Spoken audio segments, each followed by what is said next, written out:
when I was 11 years old, all I wanted to be was a police officer. Are you kidding me? It was the coolest job in the entire world. I'll admit that I was probably a little bit under the influence of Chips, something about watching John and Poncherello ride around on the motorcycles, with literally the most ridiculous car chases ever captured on TV. But to me at 11, that was the coolest job in the entire world. I was really lucky. My friend Jake, his parents were volunteer firefighters. And that meant that they had one of those spinny blue lights, you know, the Kojak lights that went on the top of the car. And so at 11 years old, there we were sitting in his parents' Dodge Dart. I still remember the feel of the vinyl seats in the summer days with that spinning blue light going round and round. And to us, we were the best police officers in the entire world, chasing whatever imaginary bad guys we had come up with. I think 11-year-old Eric would probably be really happy with me. I grew up to be a police officer. And in fact, I became a captain with the Baltimore Police Department. My name is Eric Kowalczyk, and I'd like to thank you for inviting me to speak about the politics of crisis. As a captain in the Baltimore Police Department, I was the director of media relations. And I became the public face of the organization during the Freddie Gray riots that consumed my city and captivated the nation. I watched firsthand the destruction and chaos that can destroy a city when there is a loss of social justice at the hands of a police department. There were things that I learned in my adult years that 11-year-old Eric could have never imagined. Sitting in that car, I didn't know at 11 years old how complicated the relationship between a police department and a community really is. I could have never understood at that young age how drastic the consequences are when a city goes through a riot. And I certainly would have never envisioned as a child the path of reform that I find myself on now. I grew up in a really small town in Connecticut. Rolling Hills and New England Falls were the staple of my childhood. My experience with what it meant to be a police officer was sitting in a blue Dodge Dart and the officer-friendly and DARE programs that happened in my little small town. I had no understanding at that young age of some of the real social justice issues that exist in cities all across the country. It's helpful to understand how law enforcement started in this country to begin with, to just get a glimpse of why cities like Baltimore end up where they end up. You can go to trace the history of law enforcement all the way back to the slave trade in this country. And then it comes in to the enforcement of segregation during the Jim Crow era, and the images of Selma and Birmingham that were emblazoned into the national consciousness during the civil rights movement of the 50s and 60s. You couple that with bad public policy decisions governing how police officers act in communities across the country, a lack of real responsive training to the needs of people in crisis, and you start to get a glimpse of why cities like Baltimore end up how they did. I left the department shortly after the Freddie Gray riots, and I've spent the last 3.5 years traveling the country trying to work to change the role of law enforcement in cities. I've had the honor and the privilege to be in 65 cities and 40 states, training nearly 2,000 police officers in a new method of engaging in communities. When I talk to police officers who are there to do a noble and just job, they tell me almost to a person that they want to feel like they are supported by the community that they're there to serve. And when I talk to community leaders and business leaders and elected officials, they tell me that they want to know who their police officers are and know that those officers care about the community that they're in. Those two things should fit together. But in too many communities, there's a stark divide that separates those two ideologies.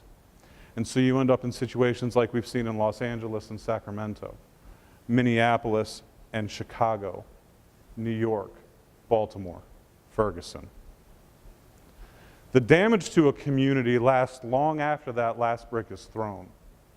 And so when I think about that 11-year-old sitting in that blue Dodge Dart on a dusty driveway on a New England farm, he never could have envisioned the heartache and the despair that comes from walking out and smelling the lingering smoke in a city that burned.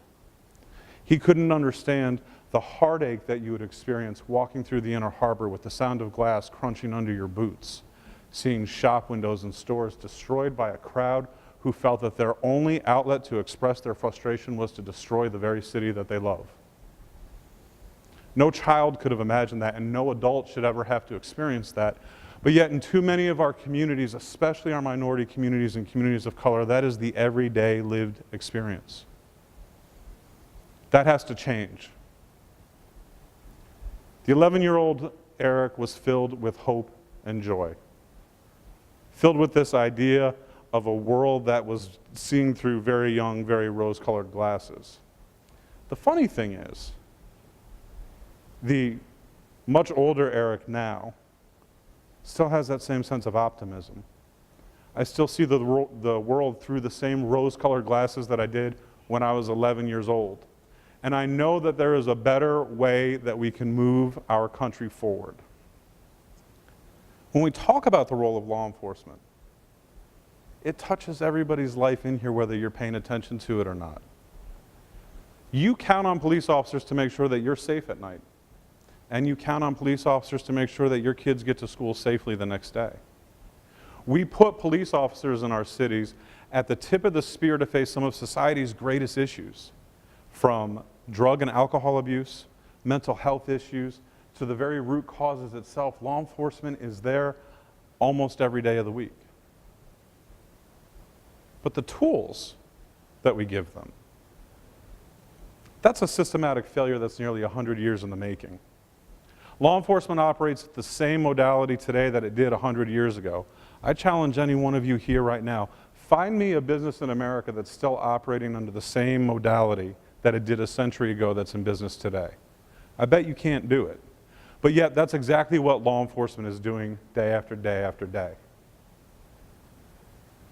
The prescription that I offer in the politics of crisis is a fundamental reform and reshape of what law enforcement means in our country today. Those are not easy conversations. In fact, they're really, really difficult conversations to have. It has to start with acknowledging the systemic failures of the criminal justice system. We know today that there is inherent racism in our criminal justice system. We know that poor people are treated with disparate treatment over people who have more access to financial resources. That's just two of the many problems that face our law enforcement today. But nobody wants to have those conversations. They're difficult and they're hard. The consequence of not having those conversations to a community is that those tensions never go away. And there is no reason in the United States of America in the year 2019 that any person should ever fear a police officer. That should not happen in this country. Yet, but for too many, that's the reality of the situation. So how do we fix that? It has to start in conversations in towns and cities all across the country. Business leaders, civic leaders, faith groups coming together to demand a different path for the profession. What happened in my city didn't happen because of one arrest. And it didn't happen because of the death of one person who was in our custody. What happened in my city took decades to take place. It was a long, ongoing, simmering process that resulted in a riot. That same thing is true of Ferguson. And that same thing is true of Chicago and New York and any other city that you want to look at.